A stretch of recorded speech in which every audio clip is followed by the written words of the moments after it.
Thank you, ladies and gentlemen. I want to thank you for tuning in to hear a few pointers on how I became the world's #1 retail salesman, and may I add, in the toughest business in the world.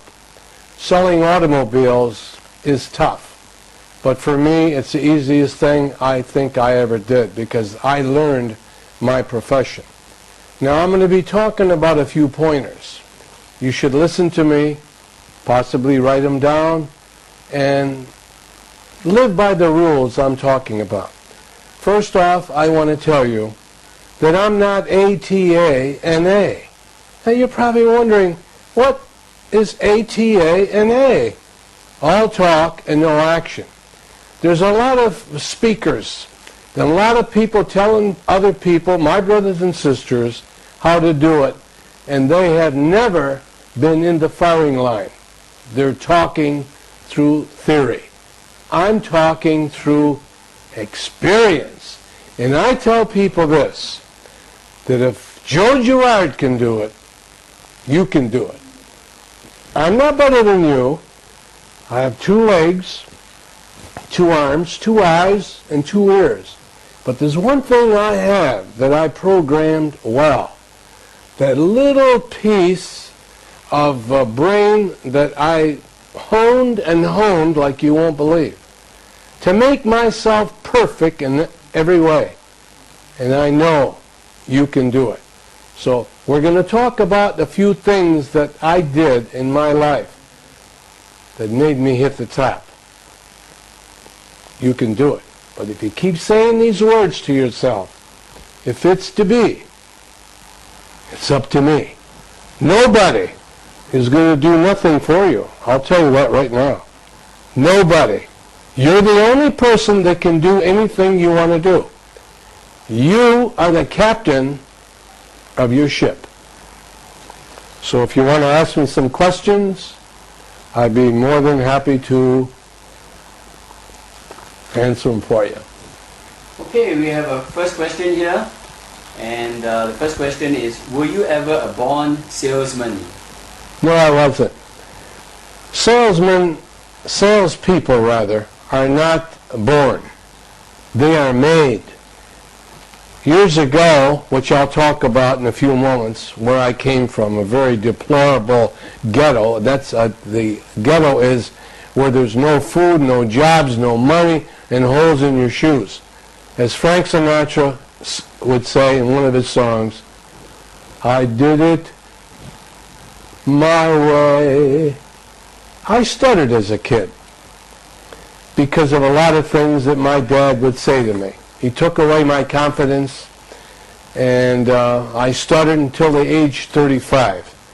I went to see a psychologist. Now I'm the type of a person, if something is wrong, I don't wait until it gets worse. I handle it yesterday. I'm organized, and we're going to talk about that in a minute. I stopped stuttering, and I wanted to get into the sales game. I bought books by people only that I knew had a track record. I never buy a book unless I know it's been proven that that person did what he's talking about. Now myself, I've been checked and audited by the biggest auditing firm in the world, by the name of Deloitte & Touche, to make sure that each sale that I made was one at a time. The average salesperson in the world sells about 7 cars a month. I was selling 6 a day. I'm going to give you a few pointers. Whether you're selling or whether you're not selling, you must abide by some of these rules if you want to be healthy, happy, and rich. What are some of the most important qualities a salesperson should have to be the best? One of the things is to not pre-qualify. Pre-qualifying. Before you do something, example, before you do something by telling yourself, I don't think I can do it. Well, actually what you're doing, you're selling yourself to lose. Example, played golf with 3 other guys about a month ago, and I'm a people watcher. I learn from smart people, dumb people, and not so smart people. He's about to make a putt shot, and he's pre-qualifying. Example, he says, oh my God, the wind is blowing, it's a bad roll, it's a tough shot. Well, he hits the ball, and the ball goes the other way. Eh?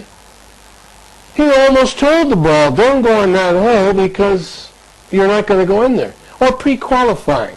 I don't think she'll give me a date. I don't think she'll give me a date. You see my face? Now, if you ask her for a date, who wants to go out with anybody that's got a face like that? She's not going to give me a date. Or a baseball player, or a football player. I don't think we're going to win today. So what you're doing, you're taking away from yourself the positive thoughts that you better have in order to succeed. You must have the power of positive thinking instead of the power of stinking thinking. You know, stinking? To pre-qualify, get rid of it. Everything you look at, everything that you're involved in, and anything you look at, always say to yourself, I can do it. I can do it. He can who thinks he can. She can who thinks she can. If you keep selling yourself, I'm going to do it. I'm going to do it. And you know something? If you believe you can do it, 99% you will do it. And another thing to get rid of, and I'm sure you've said it to yourself many times, it's impossible. I don't think I can do it. It's impossible. Well, if you keep saying that, you're pre-qualifying. All you got to do is take the I am out, and what's it say? Possible. So try anything without saying it's impossible, and you will surprise yourself on how many things you could do that you thought you couldn't do. He can who thinks he can. And say to yourself many times, like I do throughout the day, if it's to be, it's up to me. Thank you. Next question. What is the best way to cultivate good sales techniques before dealing with your customers? One of the things, if you want to succeed, whether it's in sales or whatever you're involved in, is to be disciplined. And I mean really disciplined. Not wasting time. Because once you have went through a certain amount of time, you can't spend it anymore. You must be so disciplined and have a plan before you leave the house the next day. I have a plan. I work on my plan tonight for tomorrow. Be disciplined. The next thing is to focus. Focus on anything that you want to be involved in. Focus it so bad that you will accomplish it. Example, you want to climb a mountain? Focus at the top. And put a set of blinders on, imaginary blinders, like they put on a racehorse. You know, racehorses have blinders on. And they don't put the blinders on the racehorse to keep the sun out of his eyes. They put the blinders on the horse so the horse has no distractions from the left or to the right. You look straight ahead and you will win if you listen to me. No distractions. Focus. And if you can focus yourself, you just won't believe it. Thank you. As a speaker now, you have probably inspired many people. Tell me, what is the best way to motivate or inspire others? To stay away from negative people. You know, the old saying is, if you hang around a garbage can long enough, you will stink. They will pull you down to their level. And even if it's family, I have one person in my family that she is so negative, I stay away from her. I hang around with positive people who can feed Joe Girard, and this is what you should do. Positive thoughts throughout the day. Not reading the paper too much and reading about all the garbage, the killings and the wars and all that is not going to help you. Okay? Positive thoughts make you healthy and happy and successful too.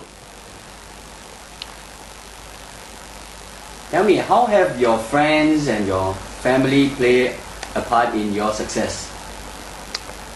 Well, you know, many years ago, as I grew up in the ghettos of Detroit, Michigan, I had a father. I don't know why he didn't like me. He used to beat me and hit me and tell me that I was no good and that I was a no good bum. And hadn't I had a beautiful mother at the time who would sell me and tell me, don't listen to him. Show him that you can be good. One day she took me to a window and she says, you know, Joey, out there's something for everybody. Go out and find it and show him that he's wrong. We understand that you come from a very poor environment. What is the one factor that made you want to succeed and break the poverty surroundings? Just to prove to my father that he was wrong. To show him that I'm going to be the best of anything. I was a builder of homes. I used to build homes. I built homes for 13 years and doing quite well. And not once did my father ever say, I'm proud of you. Never said it to me. In 1963, at age 35, I lost a $3 million building business. And when I did, he says, I told you you're nothing but a bum. I lost my home. I lost everything. I got a job selling cars just to bring home a bag of groceries for my wife and 2 kids. And because I start putting good thoughts into my head, 3 years later, at age 38, in 1966, they named me the #1 salesman in the world because I believed. Because I believed. From anything negative, there's something positive. My father was negative, and I turned it around. And I says, I'm going to show him. You see? If somebody says you can't do it, they're handing you a challenge. They're telling you, I have faith in you. When somebody says you can't do it, turn it around and say, I'm going to show them that they have faith in me and I'm going to do it. Like I said, anything negative, there's something positive. Tell us, what are the Joe Girard's 4 rules? When you sleep and somebody rings the telephone, say 3 o'clock in the morning, what do you tell them? This is a heck of a time to call me. I'm sleeping. Call me tomorrow. You don't want to be bothered, do you? All right. How about when you're eating and somebody calls you on the phone and your wife answers the phone? What do you say? Tell them I'll call them later. You don't want to be bothered, do you? How about when you vacation and you're playing and you want to have fun and somebody wants you to do some work other than your vacation? What do you tell them? Don't bother me while I'm on vacation. Well, now we get down to work. Did you know that people are constantly forgetting that the first 3 things, they don't want to be bothered, and this is what you should tell anybody else who might say to you, hey, let's go play a round of golf, when you should be working. Now, I have a rule. When I'm working, where I work, there was 42 salesmen on the showroom floor. The rule is this. Anybody that ever came up to me that wanted to tell me a joke, or to go play golf, or maybe to go boating, I would tell him, please, don't bother me. Bother somebody else. I had a rule that I never talked to anybody that I worked with. I never ate with anybody I worked with, because I don't want to waste any time. If I couldn't sell you a car, I didn't want to eat with you. I don't want to come to your house, and I don't want you to come to mine. I'm very organized, I'm very focused, and this is what you should do. Now there I used to say, Joe Girard's too big time to eat with us. And I tell him, hey, we shouldn't eat with one another. We can't do nothing but waste time. So who did I eat with? I ate with people who can help Joe Girard's cause. The banker, the guy who okays the credit for the car. Maybe the customer's credit isn't that good. But eating with a banker, he says, go ahead, Joe, you can have it. I ate with the mechanics where I work in the service department. People who can help my customer in service. And this is where I was very good. I used to take the mechanics out once a month and wine them and dine them in a good Italian restaurant.